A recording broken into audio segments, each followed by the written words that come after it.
So their stocks are holding on to some pretty nice gains today. Let's answer some of your questions now, if we could. Jim Lebenthal, I'm coming to you first. Michael in Darien, Connecticut. Farmer Jim, I bought Greenbrier after you talked about it on halftime. The stock has obviously been hit. Should I buy more?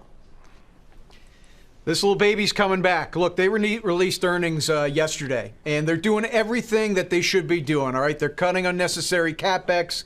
They're reducing expenses everywhere, but they're getting orders, international orders, a lot of them for rail cars. This company is going to make it through this recession as long as we don't have an L shape, which it looks like we're not going to. And the thing you got to remember, the last downturn, this thing went below $5 a share and recovered to $80. I know this is heavy beta, heavy cyclical, but it pays off to hold this thing coming out of the recession. Wow, stock's getting a nice bump, Jimmy, up 5% there as we're talking about it. It was priced for disaster. It's just that simple. All right. Steve Weiss, there it is. Again, just take another look at that. We'll come to you, Weiss, now. Young trader from Bulgaria. Awesome to have you write to us. Thank you. What are your thoughts on PayPal and Intuit? Well, first, my thought is, who else but Farmer Jim could be affectionate about Greenbrier? That's unnatural.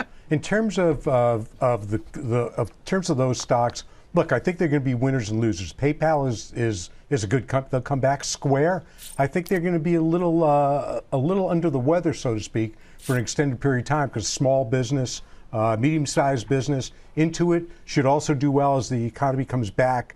I own Visa. That's still the one I own. I think it's actually a little bit ahead of itself. But again, as I look at a year and a half, I think it's going to be fine. I say it's ahead of itself because so much of the revenue comes from travel and entertainment, and we're just not seeing that. Yeah, I got you. Surat, coming to you now from Glennon, New Jersey. What medical device companies are good values today? So we like Zimmer, and Zimmer traded above 150 just a couple months ago. The stock's been really killed because all elective surgery has been deferred, but that's going to come back. And when that comes back, this company is going to be in the prime spot because they were increasing earnings before that. Additionally, Zimmer just issued debt that in the earliest maturity is 2025. So that gives me a lot more comfort that they can ride through this and wait until doctors actually start using their products. And then what we think is that instead of having, surgeries 2 or 3 days a week, that'll start expanding because there's going to be so much pent-up demand for their product. Okay. John Nigerian coming to you from Ashley Santiago Rivera. Should people be holding or selling Tesla? Will it be dragged down by a potential overhang on demand? Well, part of their demand, Scott, is, of course, out of China, and China reopening is a good thing for Tesla. The stock is up $100 from this time last week. Literally, it was toying with 450 last week. That's, I guess, a little long-winded explanation, Scott.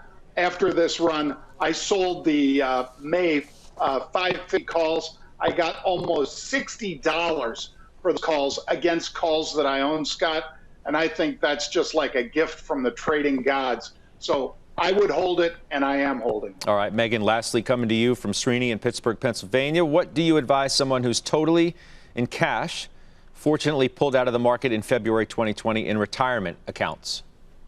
Well, anyone who's sitting totally in cash finds themselves in a very interesting position. And we are advising our clients who are sitting on excess cash to be putting some of that to work.